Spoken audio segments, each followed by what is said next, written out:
দর্শক, নিশ্চয়ই পুরো দেশের মানুষ একটা শ্বাসরুদ্ধকর অবস্থায় রয়েছে। যে কোনো মুহূর্তে গৃহযুদ্ধ বাঁধতে পারে, বাঁধানো হতে পারে, তেমন একটি ধারণা মানুষের মধ্যে বদ্ধমূল হয়েছে। কিন্তু কেন এই গৃহযুদ্ধের ডাক প্রকাশ্যে অনেকেই তো দিচ্ছিলেন, সমন্বয়কদের, অনেকে উপদেষ্টা পরিষদে থাকা ছাত্র প্রতিনিধিদের কেউ কেউ। আওয়ামী লীগকে তারা চায় না। আচ্ছা, কেন চায় না? মূল বিষয়টি আসলে কি? মূল বিষয়টি কি জানেন?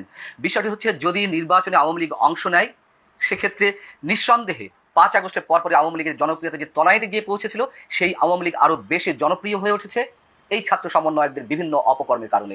এবং নির্বাচনে অংশ নিলে ছাত্র সমন্বয়কদের যে জনপ্রিয়তায় ধীরে ধীরে ধস নামছে, ধীরে ধীরে বলবো কি, আমরা বলবো যে 6-7 মাসের মধ্যে তাদের জনপ্রিয়তা এখন 5 আগস্টের আওয়ামী লীগের মতন হয়েছে, একেবারে তলানিতে গিয়ে পৌঁছেছে। কিছু মানুষ হয়তো এখনও তাদের পক্ষে আছে, কিন্তু কতটা?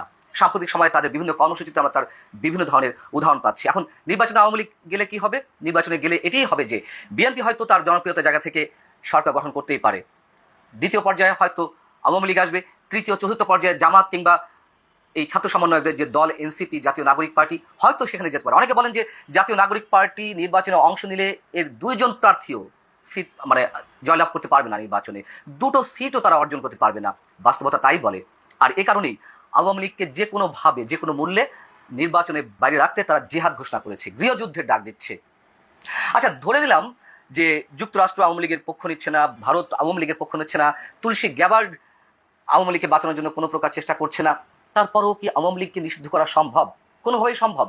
আমরা যদি আওয়ামী লীগের রাজনীতির কথায় ধরি, আওয়ামী লীগের 15.5 বছর 16 বছর তো আমরা দেখেছি কিভাবে বিএনপি জামাতের রাজনীতিকে একেবারে অবদমিত করে রাখার চেষ্টা করছিল। এমনকি বিএনপির রাজনীতি বন্ধ করতে বা বিএনপিকে নিষিদ্ধ করতেও আওয়ামী লীগের এক ধরনের অপচেষ্টা আমরা শেষ পর্যায়ে দেখেছি। নির্বাচন কমিশনের যুবলীগের পক্ষ থেকে বিএনপির নিবন্ধন বাতিলের জন্য তারা আবেদন জানালো, তারা সাক্ষাৎ করলো নির্বাচন কমিশনারদের সঙ্গে। কাজ কি কিছু হয়েছে?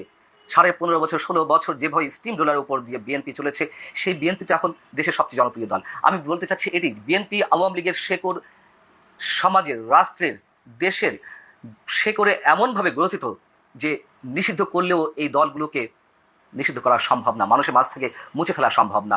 কিন্তু সেই চেষ্টাটি এনসিপি, জাতীয় নাগরিক পার্টি বা ছাত্র সমন্বয়করা, কথিত ছাত্র সমন্বয়করা দাবি তুলছেন। তারাও ভালো করে জানেন যে এটি সম্ভব না, কিন্তু ওই যে ক্ষমতার লোভের বশবর্তী হয়ে তারা যা ইচ্ছে তাই করছে।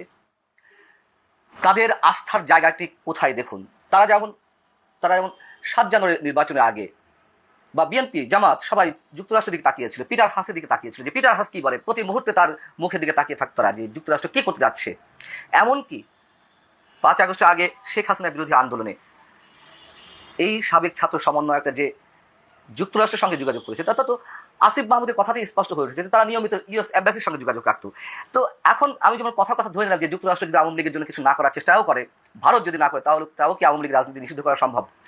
সেইখানে তারা এখন সেই যুক্তরাষ্ট্রের যে চিন্তাভাবনা, সেটিকে গুরুত্ব দিতে চাইছে না। হয়তো গুরুত্ব তারা ঠিকই দিচ্ছে, এখন তারা যা ইচ্ছে তাই করতে চাচ্ছে, সেই জায়গা থেকে তারা বুঝেও না বোঝার চেষ্টা করছে। তুলসী গ্যাবারের সঙ্গে শেখ হাসিনার বৈঠক হয়েছে, এমনটি খবর ছড়িয়ে পড়েছিল, এবং আমি সেটি সমীকরণ মেলানোর চেষ্টা করছিলাম আমার একটি কন্টেন্টে, যে সত্যি কি তুলসী গ্যাবার্ড শেখ হাসিনার সঙ্গে বৈঠক করেছেন। এবং সেই কন্টেন্টের আমি কিন্তু বলিনি তুলসী গ্যাবার্ড শেখ হাসিনার সঙ্গে ডেফিনেটলি বৈঠক করেছেন। আমি প্রশ্ন তুলতে চেয়েছিলাম যেগুলো ছড়িয়েছে বা ছড়াচ্ছে সেটির সম্ভাবনা কতটা। এবং আমি বলেছিলাম যে 2 ঘন্টার জন্য তুলসী গ্যাবার্ড উধাও ছিলেন, সেই 2 ঘন্টা আসলে তিনি কোথায় ছিলেন, কি করছিলেন, নানান ধরনের সমীকরণ দিয়ে বোঝানোর চেষ্টা করছিলাম। যাও, সেই কন্টেন্টে যারা মন্তব্য করেছেন, অন্তত এই ছাত্র সমন্বয়কদের পক্ষে, তারা বলছে এটি অলিক কল্পনা, এটি রিউমার ছড়ানো হচ্ছে, এটা কোনোভাবেই হতে পারে না, তুলসী গ্যাবার্ড শেখ হাসিনার সঙ্গে দেখা করেছেন। তার মানে কি? তারা নিজেদের অজান্তেই যুক্তরাষ্ট্রকে অবশ্যই অনেক গুরুত্ব দিতে চাচ্ছেন, তুলসী গ্যাবার্ডের ভূমিকাটি তারা গুরুত্বের সঙ্গে নিতে চাচ্ছেন, কিন্তু স্বীকার করতে চাচ্ছেন না বা স্বীকার করতে সাহস পাচ্ছেন না। বাস্তবতা হচ্ছে এটি। আরেকটি বিষয় বেশ ছড়িয়ে পড়েছে, এটি গুজব নাকি কতখানি সত্য ঠিক যায় না। শোনা যাচ্ছে যে শেখ হাসিনা কলকাতায় এসেছেন, তিনি দিল্লি থেকে এখানে কলকাতায় আসবেন। এর পক্ষে যুক্তি কি থাকতে পারে? অনেকে বলবেন যে বাংলাদেশ সীমান্তের কাছাকাছি চলে আসছেন, তিনি যে কোনো সময় বাংলাদেশে ঢুকে পড়তে পারবেন। বাংলাদেশে ঢোকার জন্য তো দিল্লি থেকে সরাসরি ফ্লাইট রয়েছে, হেলিকপ্টার রয়েছে। তো এর জন্য কলকাতায় এসে প্রস্তুতি নেওয়ার কি দরকার, এটা আমি জানি না, আমার বোধগম্য নয়। তবে এরকম একটি খবর ছড়িয়ে পড়েছে যে তিনি কলকাতায় এসে অবস্থান নিয়েছেন। আসলে বিষয়টি কি আমি নিশ্চিত নই। আওয়ামী লীগকে বাইরে রেখে জাতীয় নাগরিক পার্টি কিংবা সরকারের 2 উপদেষ্টা আসিফ মাহমুদ, মাহফুজ আলম কিংবা অন্যান্য সমন্বয়করা যেই দাবি তুলেছেন, তারা কি এটুকু বুঝতে পারছেন যে তাদের প্রতি সমর্থন কতটা আছে আগের মতন? নিশ্চয়ই তারা এটুকু অনুধাবন করতে পারছেন। আর এই কারণেই তারা এর মধ্যে অনেক ধরনের কর্মসূচির ডাক দিলেও তারা সেটি সফল করতে পারেননি অথবা সাহস করেননি।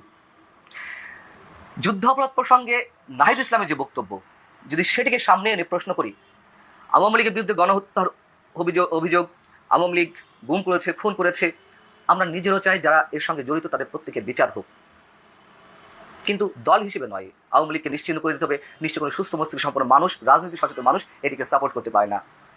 কিন্তু যে প্রসঙ্গে আমি একটু বলতে চাচ্ছি যে যুদ্ধাপরাধ ইস্যুতে, তো আওয়ামী লীগ যদি গণহত্যার সঙ্গে জড়িত থেকেই থাকে, তার বিচার যদি এই ছাত্র সমন্বয়করা চেয়ে থাকেন, তাহলে ৭১ ইস্যুতে তারা কেন কোনো কথা বলছে না? এবং এই প্রশ্নটি শুক্রবার তাদের একটি সংবাদ সম্মেলনে করা হয়েছিল এক সাংবাদিক পক্ষ থেকে, যে যুদ্ধাপরাধ ইস্যুতে তারা কিছু বলছে না কেন। তারা কি বললেন?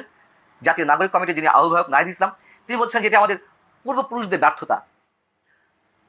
স্বাধীনতা সংগ্রামের মতন কোনো ইস্যু, মুক্তিযুদ্ধের মতো কোনো ইস্যু, এটা শুধুমাত্র পূর্বপুরুষদের কাঁধে দায় চাপিয়েই বসে থাকা যায় না।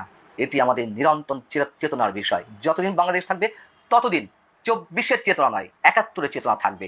২৪-টা শুধুমাত্র একটি শাসন হটানোর জন্য একটা আন্দোলন ছিল, আর ৭১ নিঃসন্দেহে একটি জনযুদ্ধ, একটা ভূখণ্ডের উদ্ভবের জন্য, একটা নির্যাতনকারী রাষ্ট্রের মধ্য থেকে আলাদা একটা রাষ্ট্রের অভ্যুদয়ের জন্য, মানুষের স্বাধীনতার জন্য, মুক্তির জন্য নিরন্তর একটি সংগ্রাম ছিল। ৩০ লাখ শহীদের বিনিময়ে সেই স্বাধীনতা অর্জিত হয়েছে। সেটির সঙ্গে ২৪-এর চেতনা মিলাবেন, ৭১-কে ছোট করবেন বা ৭১-এর জায়গায় ২৪-কে রিপ্লেস করার চেষ্টা করবেন, এত ঠুনকো চিন্তাভাবনা থেকে আর যাই করা যাক, বাংলাদেশে রাজনীতি করা সম্ভব না, গণমানুষের আস্থা অর্জন করা সম্ভব না। আমি সবসময় একটা কথা বলি, আমরা যে ধর্মেরই মানুষ হই না কেন, আমরা যে মতের অনুসারী হই না কেন, এখনো পর্যন্ত বাংলাদেশের ৯০ থেকে ৯৫% মানুষ বা ৮৫% মানুষ এখনো মুক্তিযুদ্ধের চেতনা লালন করেন।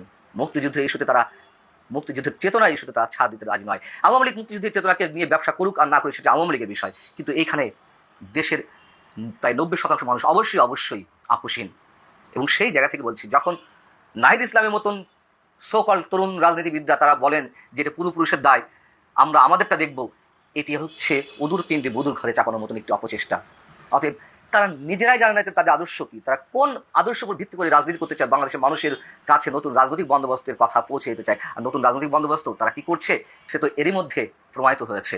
আওয়ামী লীগ ১৬ বছরে ১৫.৫ বছর যা না করতে পেরেছে, এখন অনেকে বলেন যে ৭ মাসে ৭.৫ মাসে তা ছাড়িয়ে গেছে বর্তমান সরকার বা সমন্বয়কদের বিভিন্ন অপকর্ম। আল্লাহ হাফিজ, ভালো।